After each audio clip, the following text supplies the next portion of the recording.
Bonjour mes élèves. Dans cette vidéo, nous allons nous contenter de faire quelques rappels sur ce que vous avez vu cette année, c'est-à-dire la symétrie axiale. Qu'est-ce que ça veut dire la symétrie axiale?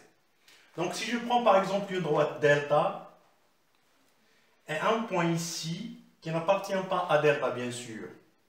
Donc le symétrique de A c'est A', vous le savez tous. Donc le symétrique de A c'est A'. Vous savez comment on trace la symétrie d'un point? Rien que par le compas. Donc je prends un point quelconque ici, je fais un arc, une ouverture de compas ici, et puis je fais un arc ici comme ça, et je prends un autre point, n'importe où sur la droite delta, je prends une autre ouverture du compas, et je fais le même arc ici. Donc l'intersection de ces deux arcs constitue ce qu'on appelle le symétrique de A par rapport à delta, qui est A'.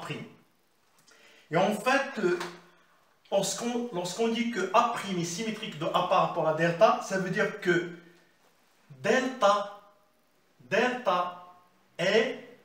constitue en fait la médiatrice d'un segment, du segment AA'.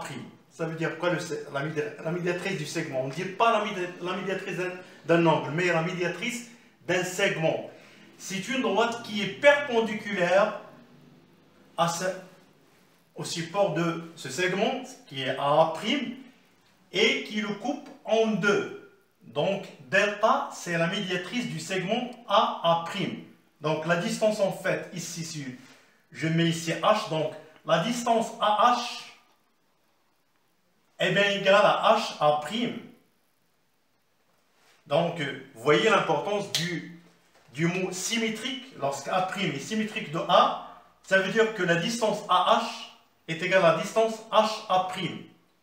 Donc, et bien sûr, la droite delta est perpendiculaire à la droite AA'. Alors, si je prends un autre point qui n'appartient pas bien sûr à delta, qui est par exemple B, je le prends n'importe où, je l'ai pris ici. Si je construis son symétrique, c'est la même chose. Cette fois-ci, je vais faire une autre construction, c'est-à-dire une autre méthode pour déterminer le symétrique de B' de B, c'est rien qu'avec l'équerre. Mais puisque je n'ai pas l'équerre ici, donc je prends une perpendiculaire qui passe par B et une perpendiculaire à delta qui passe par B. Je prends la distance, cette distance-là, qui sépare delta à B, et je la mets ici. Donc, c'est la même distance. En fait, si par exemple, je prends HI, donc cette distance est la même que celle-là. Je prends B'. Alors, donc, de la même façon, à l'instar de ce qu'on a fait pour A et A', donc B' est symétrique de A par rapport à delta. Est-ce que vous comprenez? Alors, nous avons dit que la symétrie axiale, en fin de cours, conserve ce qu'on appelle, c'est-à-dire l'alignement, les longueurs, la mesure des angles et les périmètres, c'est-à-dire la symétrie axiale conserve ce qu'on appelle la distance entre les points, l'alignement, c'est-à-dire je ne sais pas moi, les périmètres, l'angle, c'est-à-dire l'angle, si j'ai un angle ici, A, B, A, O, donc j'obtiendrai un autre angle symétrique A, B, A, O, qui est B', A, O', de même mesure. Est-ce que vous comprenez? Alors, si je prends par exemple un point ici, alors je vais le faire exprès, de façon à ce que les points A, B, ici, A, B, et ce point que je vais prendre ici, sont les points alignés. Je prends par exemple un point C. Alors, une fois que vous voyez que C est sur la droite delta, donc le sens symétrique est bien sûr lui-même, puisqu'il s'est situé sur la droite delta. Donc le symétrique d'un point sur une droite delta est le même par rapport à cette droite delta. Donc le symétrique de C, c'est C' qui est confondu bien sûr avec C. Alors, et les points ici A, vous voyez que les points A, B, C qui sont alignés, leur symétrique qui va être le titre de l'exercice que nous allons faire, c'est-à-dire c'est la réponse à une question de l'exercice que nous allons faire tout à l'heure. Vous voyez leur symétrique, ce sont des points aussi alignés, voilà, les trois points alignés A', B', C', alors qui sont symétriques AA, B, C. Alors nous avons dit aussi que le symétrique d'un cercle, je ne l'ai pas bien tracé ici, mais le symétrique d'un cercle de centre O et de rayon R n'est qu'un cercle à la fin, C' de centre O', c'est-à-dire O' par exemple ici O', ici le centre O, donc et de rayon R', mais cette fois-ci R est égal à R'. Donc le symétrique d'un cercle par rapport à une droite n'est qu'un cercle de même rayon que le premier. Voilà, comme rappel, j'ai récapitulé ce que vous avez fait lors du cours qui s'intitule la symétrie axiale. Et nous avons dit à la fin que la symétrie axiale conserve ce qu'on appelle les distances, c'est-à-dire les longueurs, les périmètres, les angles, la mesure des angles, et puis les formes géométriques. Il conserve, si vous avez un cercle, vous aurez un cercle dont la forme géométrique est bien respectée, est conservée. Alors, nous allons faire la première série des exercices qui concernent, c'est-à-dire la symétrie axiale. Donc, je vous ai donné trois exercices à faire, presque trois exercices à faire. Si vous voulez, c'est-à-dire savoir la source, c'est bien l'archipel des maths, deuxième année du cycle secondaire collégial. Donc, ce sont des exercices qui sont extraits de l'archipel maths, deuxième année. Alors, le premier exercice dit, soit A, B, C, un triangle. C'est donc l'exercice 26, page 86. Sur l'archipel des maths, deuxième année. Alors, on se donne ABC, un triangle non isocèle. Donc, c'est un triangle quelconque. Vous voyez l'énoncé devant vous. D est la médiatrice du segment AC. Vous voyez, comme je viens de dire, on dit la médiatrice d'un segment, et non pas d'un angle, et non plus d'un triangle. Donc, la médiatrice d'un segment. On vous donne E et G sont des symétriques de B respectivement. Donc ça veut dire quoi? Ça veut dire que E est symétrique de B par rapport à AC et G est symétrique de B par rapport à D. Et on vous donne aussi F est le symétrique de E par rapport à D. Alors, de plus, les droites AB et CG se coupent en K. Et les droites AE et CF se coupent en L. La première question, quel est on vous demande de trouver, c'est-à-dire de déterminer quel est le symétrique du segment AB par rapport, bien sûr, à la droite qui D. Et la deuxième question, quel est le symétrique du segment AE par rapport à D. Donc, la première question comporte A et B. Alors, la deuxième question, on vous demande pourquoi peut-on affirmer que les points K et L sont sur la droite D. Donc, c'est à vous de prouver pourquoi K et L sont sur la droite D. Et finalement, la troisième question, quelle est la nature du quadrilatère ALCK? C'est très bien. Alors, on continue. Donc, la résolution de l'exercice. Donc, est comme suit. J'ai bien tracé le triangle ABC. C'est un triangle non isocèle, donc un triangle recte, donc un triangle quelconque. Il n'est pas isocèle, n'est pas rectangle, n'est pas équilatéral, donc c'est un triangle quelconque. Donc les côtés, je peux pas connaître la mesure des côtés. C'est un triangle quelconque, j'ai dit bien quelconque. On vous avait dit, donc D, et la médiatrice D, c'est la médiatrice du segment AC. Ça veut dire quoi la médiatrice? Donc la médiatrice, c'est une droite qui coupe le segment en deux, mais perpendiculaire. Donc je dois tracer ici une perpendiculaire et préciser que la distance A, par exemple ici H est bien égale à cette distance HC. Donc AH est égal à HC. Pourquoi? Parce que D, c'est la médiatrice du segment AC. Alors, on continue.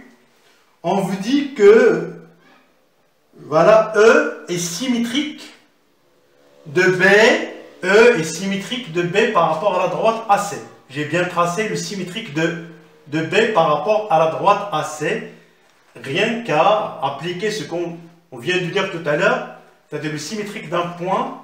Ici, E, il est symétrique de B par rapport à C. Donc, cette distance est égale à celle-là. Et j'ai aussi ici une perpendiculaire que je nomme I.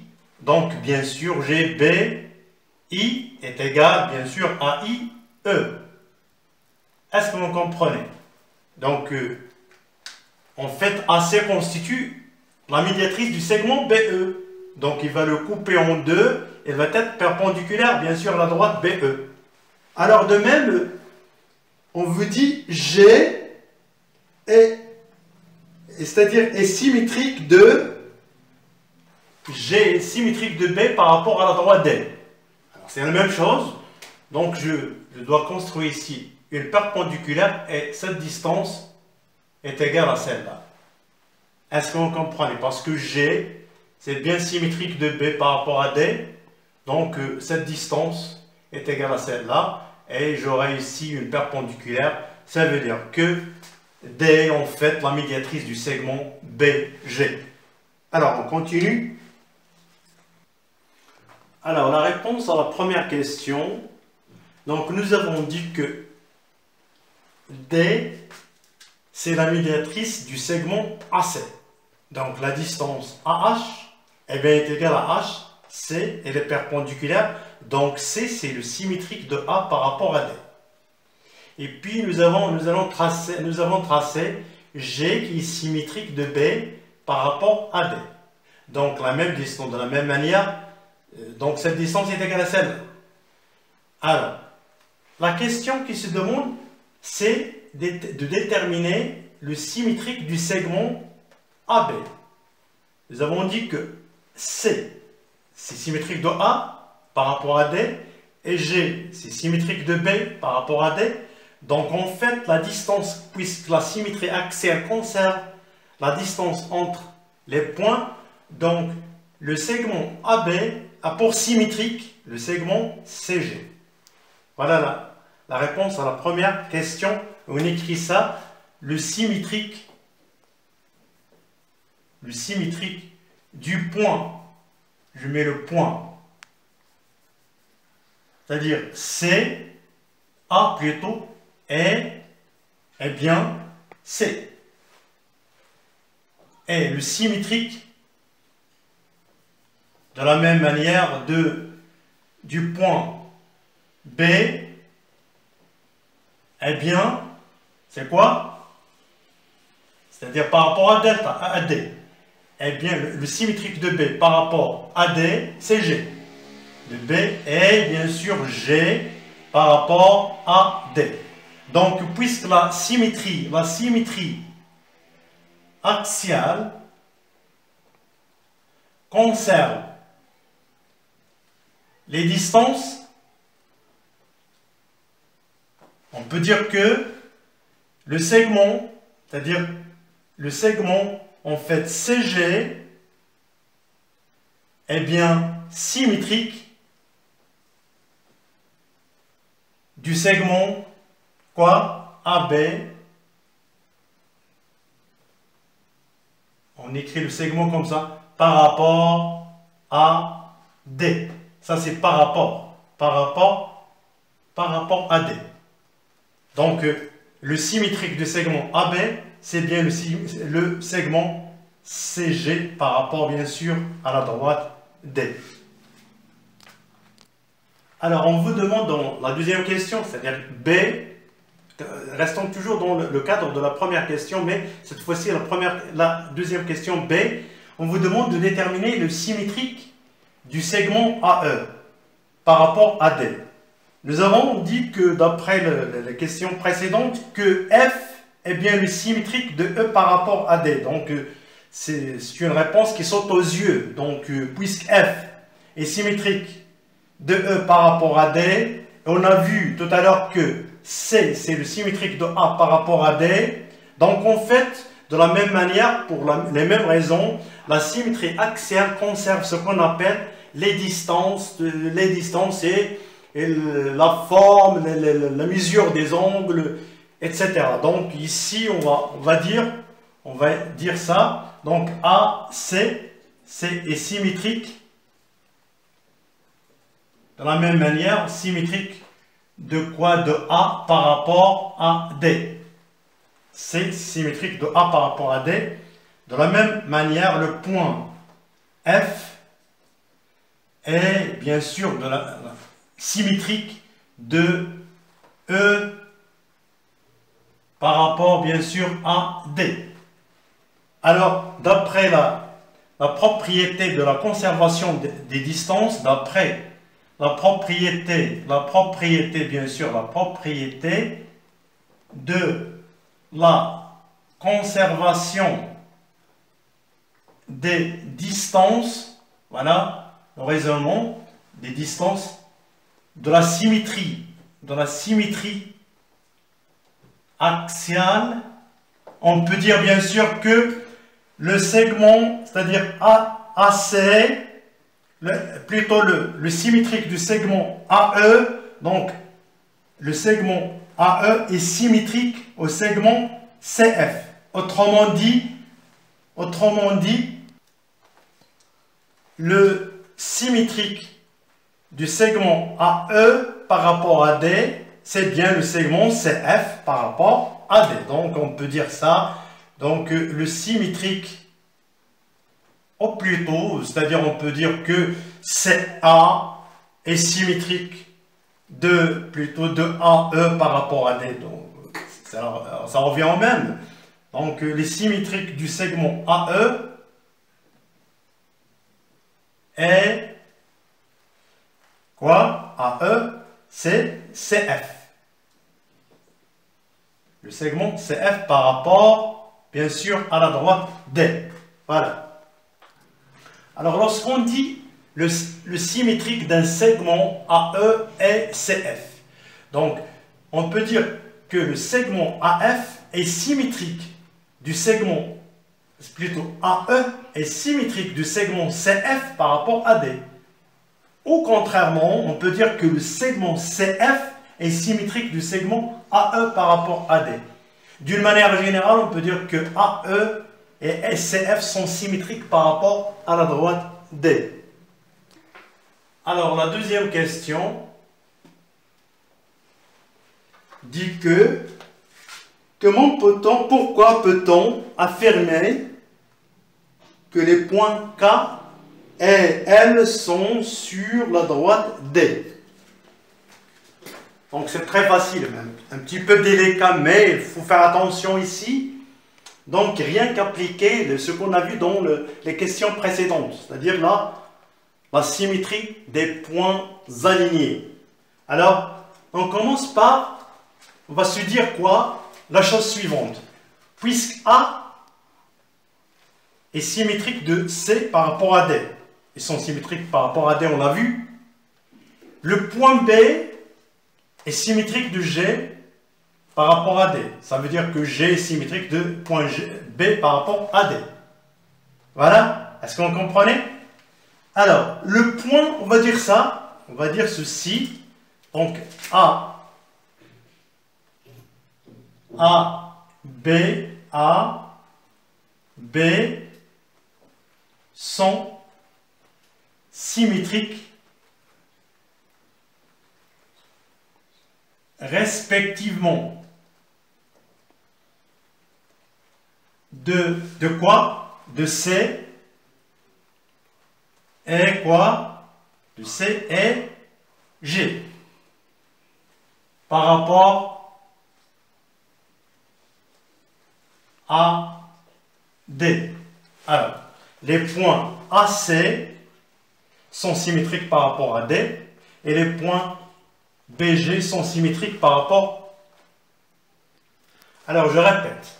J'ai dit bien que A et B sont symétriques respectivement de quoi? Ici de C. De C et quoi? Et G. Donc, ça veut dire que A est symétrique de C par rapport à D et G est symétrique de B par rapport à D. Or, j'ai le point K à partir, c'est le point de rencontre de la droite AB et de la droite CG.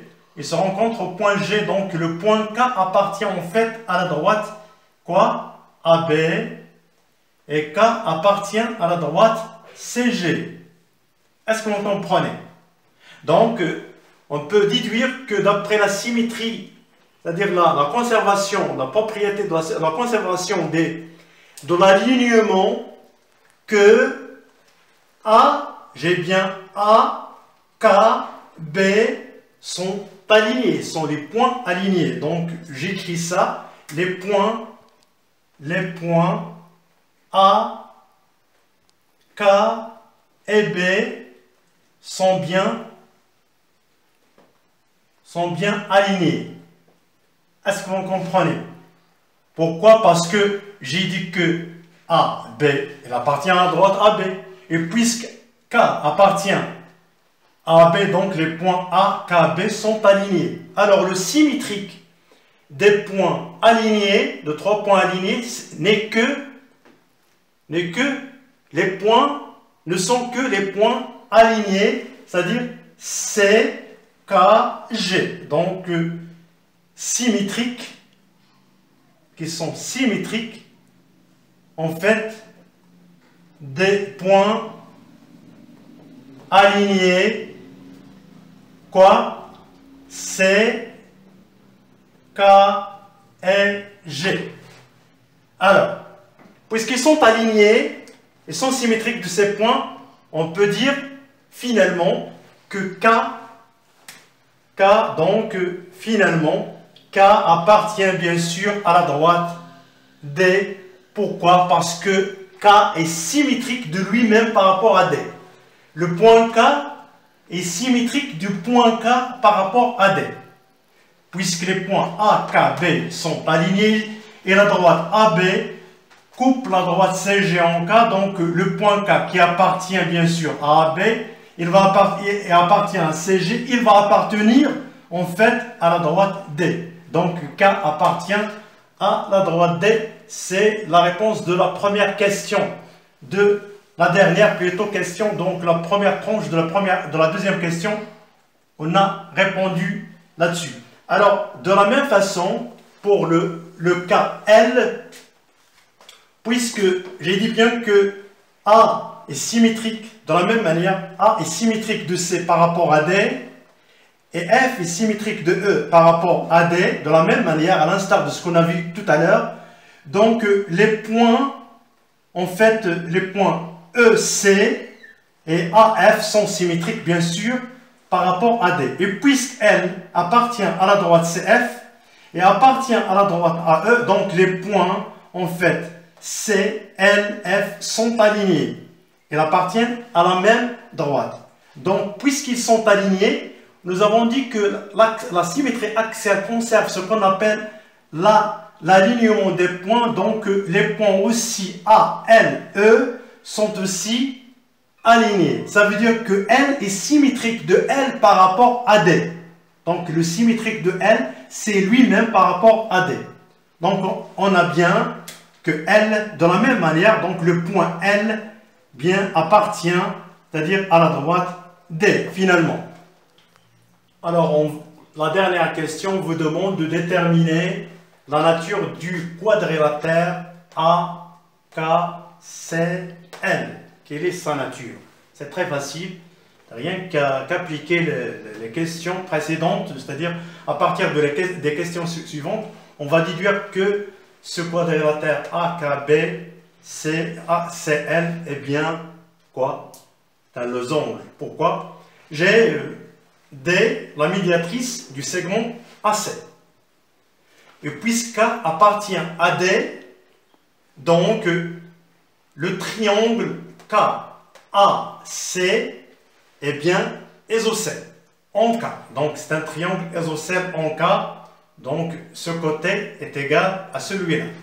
Pourquoi? Dans un triangle, parce que dans un triangle isocèle, la médiatrice du segment AC, la médiane du triangle, la bisectrice même sont confondues. La médiane, la médiatrice et la bisectrice de cet angle, bien sûr, la bisectrice de cet angle est confondue à la médiatrice du segment AC, confondue à la médiane du triangle KAC. Donc, en fait, c'est un triangle isocèle. Donc, ces côtés, bien sûr, les angles à la base sont égaux, sont isométriques ou sont égaux. Donc, cet angle est isométrique à celui-là. Et, bien sûr, le côté AK est égal, bien sûr, à KC. Est-ce que vous comprenez? De la même manière, par extension à ce qu'on a vu tout à l'heure, alors, D toujours, c'est la médiatrice du segment AC, et puisque L appartient à D, donc en fait le triangle LAC est isocèle en L. Donc je peux mettre comme ça, donc un symbole qui désigne que ce côté LC est égal à LA. Donc en fait c'est un triangle isocèle et cet angle est isométrique à celui-là. Donc c'est un triangle isocèle. Alors, puisque les deux côtés sont égaux et les diagonales sont perpendiculaires, donc la particularité des losanges, c'est la particularité des losanges.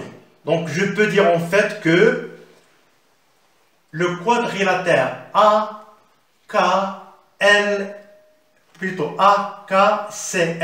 est bien un losange. Je peux écrire ceci. Alors, D, médiatrice de AC. Donc, et K appartient à la droite D.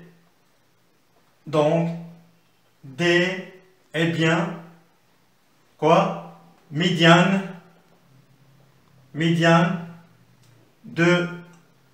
plutôt de AKC, du triangle AC. Ça veut dire que la distance AK est égale à KC. Finalement, d'où le triangle AKC est isocèle en quoi? En K. Voilà. De la même manière,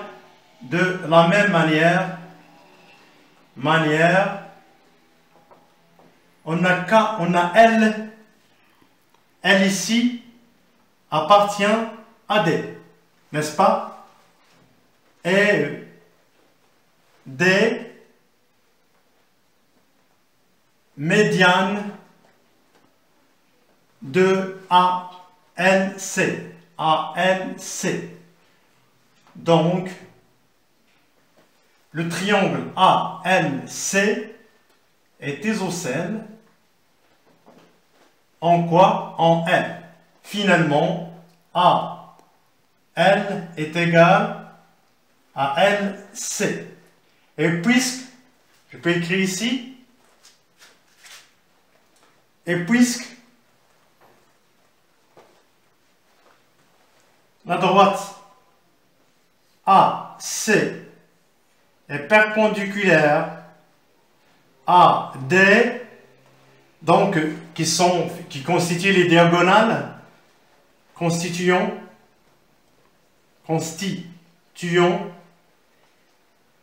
les diagonales de AK, CN, finalement, d'après une propriété qui dit que les diagonales d'un losange sont perpendiculaires, alors le quadrilatère AKCN est bien un losange. Voilà, c'est la fin de cet exercice. Merci de votre attention. À la prochaine.